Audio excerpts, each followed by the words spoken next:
given your specific industry challenges, changing economic conditions, and evolving stakeholder and customer expectations, what are you prioritizing? Kurt, would you like to kick it off? Sure. I thought the poll was very telling because the number one, I think it got 69%, which is people and culture, is exactly what I would say. We're in a time where there's a lot of technology, innovation, very fast pace, velocity, scale, complexity. And from my perspective, the biggest friction in such a system would be people who don't have a growth mindset and are very uncomfortable with change. And then you also need to optimize the way you're integrating that technology and innovation into your ecosystem so it's as minimally disruptive to your people as possible. So I think people and culture is the absolute right way to prioritize these turbulent times. The other thing I would say is forcing simplicity. Again, fast moving technology landscape, velocity, complexity, scale. And so sometimes we can get distracted and deploy the newest, the latest, the greatest. So tied back to the first point of people and culture is always look at your environment and think to yourself, how can I force simplicity? Thank you. Very sage advice here, Kurt. And Monique, what are you prioritizing at OMERS? There's three things that are on my mind right now, Nisheen. People, of course, are our greatest asset, and change is one of the top leadership themes on my mind these days. It's so important that we equip all of our people and all of our leaders with the coaching and the tools to lead through change. We need to remember that everyone manages change at their own pace. Some of us thrive on change, we love it. Some of us need some time to digest and adapt to change. I'll tell you personally, I've never been in a time in my career where I've experienced so much rapid change. And I think our employees and our leaders need to know and hear that it's okay not to know how to chart the course ahead when there's so much change upon us. And that helps us to get comfortable with change when we know that we don't always have to have the answers and that we can explore and ideate on those together. The second thing that's on my mind is staying focused on value and orienting with our business partners on the value streams we need to deliver, value creation in creating new and interesting products or ways of working, and in value management. And the third thing that's on my mind, because we always need to be thinking about innovation, is encouraging the distinction between that big I innovation and little I innovation. We don't always need the big I innovation and the new ideas. Sometimes we need little I innovation and those continuous improvement opportunities that inject something new into the way that we're working and help move us forward. Thank you for your insight, Monique. Equipping people with change, focusing on the value stream, and also focusing on the small I innovation, being that continuous improvement.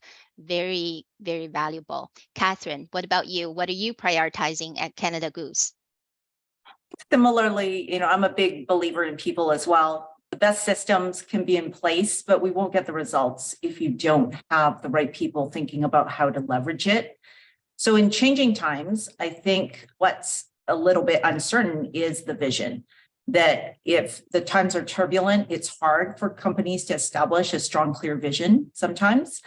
But what we can do is empower individuals to innovate and gain efficiencies without always waiting for the answers from the top. I think that's similar to Monique's comment about innovation. Changes can come from all levels.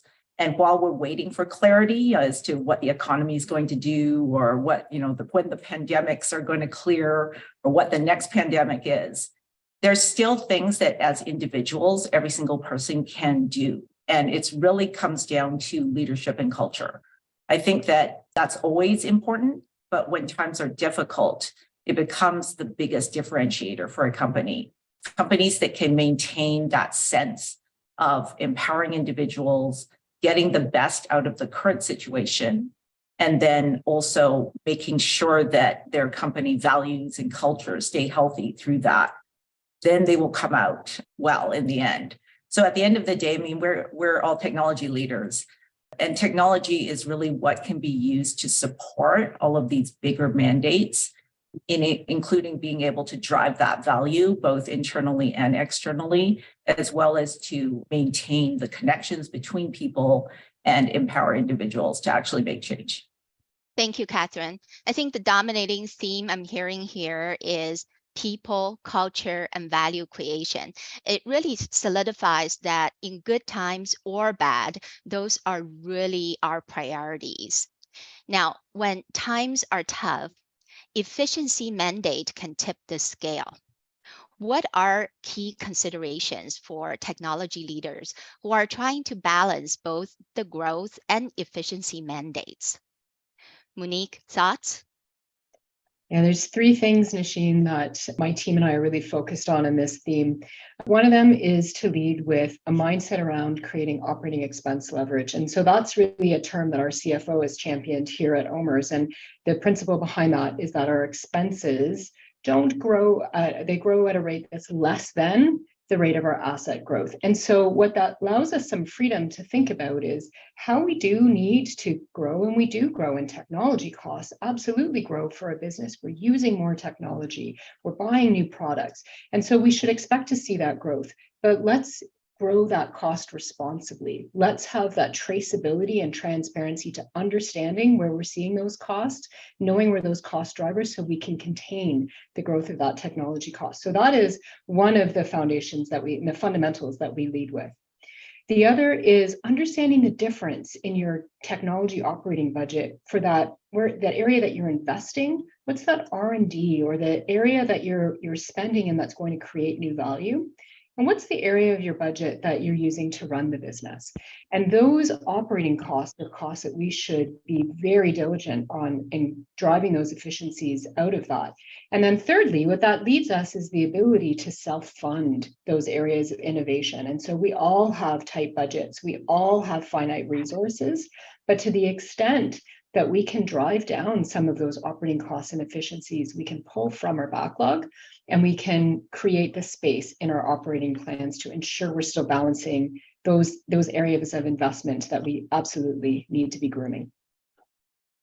Thank you, Monique. Those are very illuminating insights. And for those of you who are interested in learning more about Monique's strategy about operating expense leverage and how her and her team are self-funding from backlogs to accelerate their initiatives, please do reach out to Monique afterwards. And Catherine, what's your perspective on this topic? How do you balance the growth and efficiency mandates? Yeah, I also really like that term that Monique used about operating leverage. I think it simplifies the technology output to terms that everyone can understand, and it makes the impacts more measurable. I mean, it's always a balance to keep costs under control during high growth periods.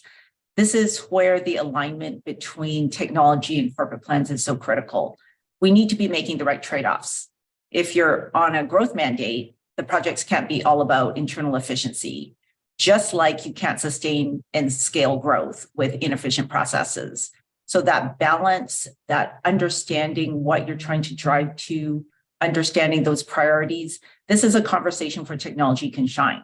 It's the technology strategy and roadmap that's becoming very integral into the corporate strategy, not a separate piece of work that happens kind of on the side. It really is something that we always say that technology is an enabler. And I think in times like this, we can really demonstrate that through the work that's done through technology planning.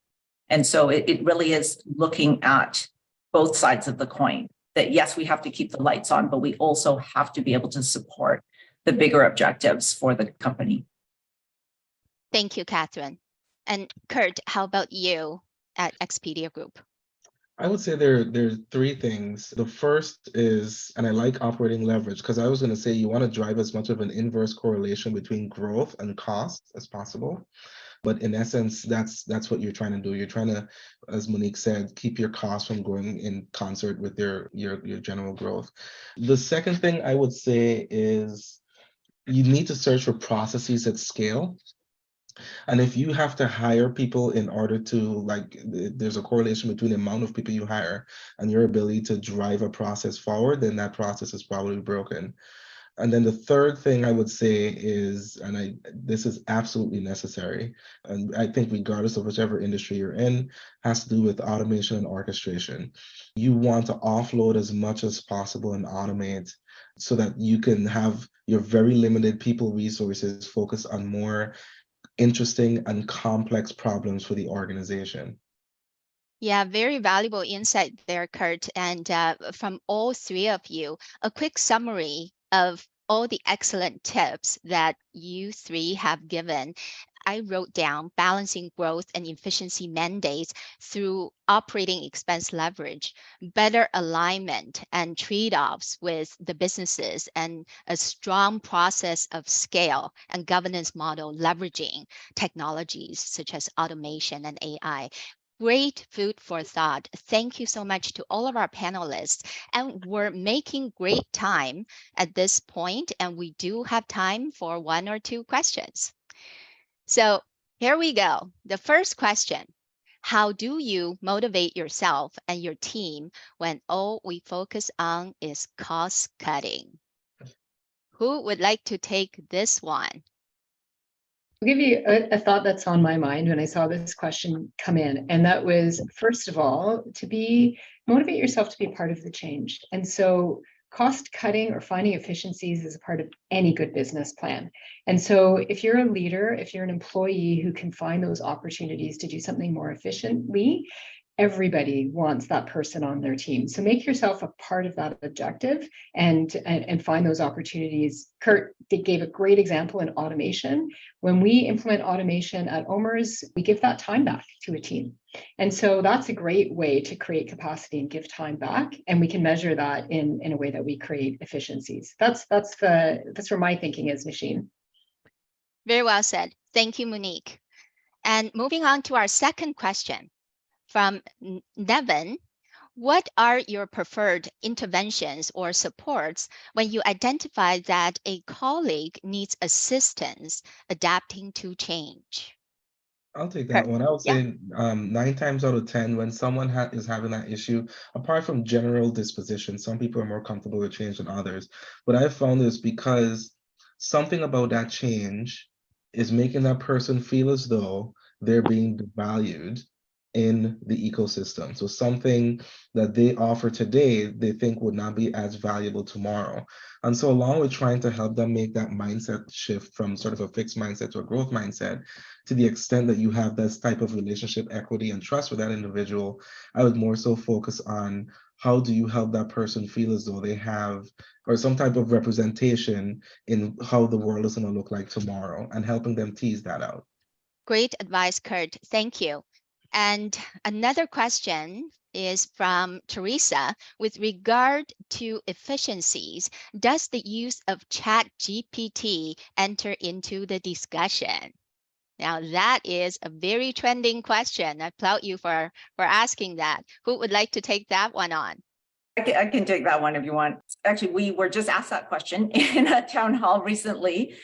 So my answer there, I think would be the answer today, is that AI is moving leaps and bounds. And there's no doubt that in 10 years, the landscape's going to look totally different. Absolutely. And I don't think any of us can predict what that looks like. But as of right now, it's not ready for prime time. So AI has some absolute immediate benefits in repetitive task type stuff. And that's what we're having, I'm sure everybody else is having their developers work on, is, all these repetitive things that can be automated, and you can apply AI technology to that and get those efficiencies. But it doesn't remove the need for human intervention. You still need human oversight. You still need human management. There's no process that we have that I would trust to be fully automated that has zero human touch.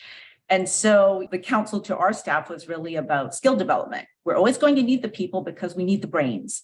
It's still people programming the AI. It's not like there's some magic other intelligence out there. That intelligence is built from people. So the people are ahead. So just stay ahead.